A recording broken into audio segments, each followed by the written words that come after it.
अगर नरेंद्र मोदी जी की कुंडली में देखा जाए तो राहु बहुत ही मजबूत स्थिति में है और राहु और शनि अति मित्र हैं। चूंकि जन्म का जो मूल अंक है इनका 8 है, जिसका स्वामी शनि है, और जो रिजल्ट आ रहा है 4 जून, 4 अंक का स्वामी राहु हैं। शनि और राहु आपस में अति मित्र हैं। इसके कारण और साथ ही साथ हम यह भी कह सकते हैं कि नरेंद्र मोदी जी का टोटल नामांक जो आता है 7 और 7 14, टोटल अंक 5 आता है, जिसके स्वामी ग्रह बुध हैं। और बुध और शनि भी आपस में अति मित्र हैं। इन सब के आधार पर हम कह सकते हैं कि एक बार फिर से नरेंद्र मोदी जी देश के प्रधानमंत्री बनेंगे। आप देख रहे हैं एस्ट्रो मंत्रा और मैं हूं आचार्य शैलेश तिवारी, वैदिक तंत्र गुरु। अब हम कुंडली के बाद नरेंद्र मोदी जी की कुंडली का एक विस्तृत चर्चा, अंकों के खेल में नरेंद्र मोदी जी का भाग्य क्या कहता है साल 2024।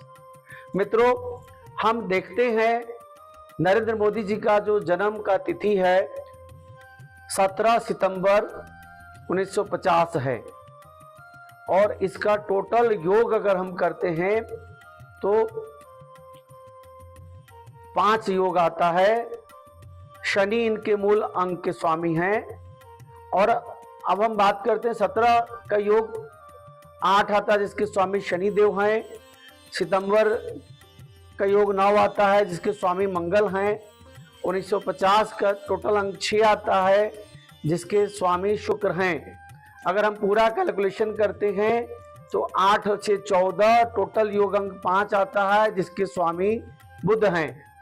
मित्रों, अब हम बात करते हैं 4 जून 2024 क्या होगा रिजल्ट।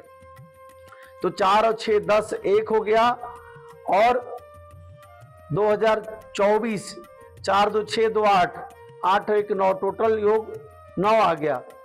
टोटल योग 9 आ गया, जिसका स्वामी ग्रह मंगल हैं। अगर हम नरेंद्र मोदी जी की कुंडली में देखते हैं तो 9 अंक, टोटल अंक जो है चुनाव के रिजल्ट का 9 अंक आ रहा है। चुनाव का मूल अंक जो है वह 4 अंक है, जिसके स्वामी ग्रह जो है राहु हैं। अगर नरेंद्र मोदी जी की कुंडली में देखा जाए तो राहु बहुत ही मजबूत स्थिति में हैं और राहु और शनि अति मित्र हैं। चूंकि जन्म का जो मूल अंक है इनका 8 है, जिसका स्वामी शनि हैं, और जो रिजल्ट आ रहा है 4 जून, 4 अंक का स्वामी राहु हैं। शनि और राहु आपस में अति मित्र हैं। इसके कारण और साथ ही साथ हम यह भी कह सकते हैं कि नरेंद्र मोदी जी का टोटल नामांक जो आता है 7 और 7 14, टोटल अंक 5 आता है, जिसके स्वामी ग्रह बुध हैं। और बुध और शनि भी आपस में अति मित्र हैं। इन सब के आधार पर हम कह सकते हैं कि एक बार फिर से नरेंद्र मोदी जी देश के प्रधानमंत्री बनेंगे। मैंने पूरे अंक गणना के आधार पर कैलकुलेशन किया है, तो कितनी सीटें जो है भारतीय जनता पार्टी को आएगी। मेरे कैलकुलेशन के आधार पर 300 से 325 सीटें भारतीय जनता पार्टी को आ रही है। 300 से 305 से लेकर 325 तक यह भारतीय जनता पार्टी को आ रही है। और अगर हम टोटल एनडीए गठबंधन की बात करते हैं तो 50 में सिमट जाएंगे।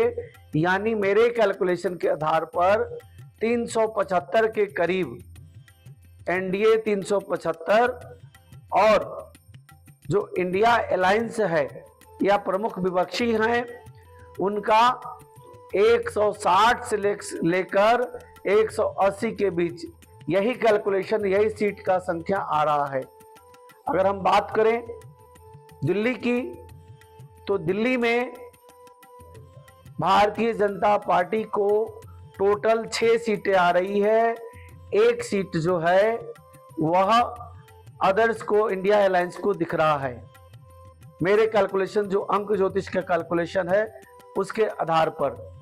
और अगर हम और राज्यों की बात करें तो बिहार में 33 सीटें आ रही है एनडीए को, 7 सीटें इंडिया अलायंस को आ रही है।